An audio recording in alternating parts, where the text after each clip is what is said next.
6 o'clock, Palmyra police team up with state law enforcement, all to train for the worst, an active shooter situation at Palmyra Middle School. Groups of 2 officers patrolled the school hallway during a training to stop an active threat in a classroom.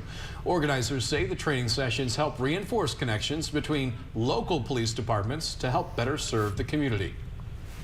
The more that we can work together and strengthen our relationships with the police departments and the sheriff's offices and local departments, I think that benefits the public because it makes sure that we are all working towards a common goal.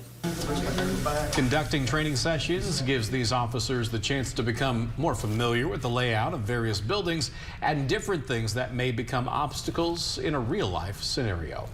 Well, if you had a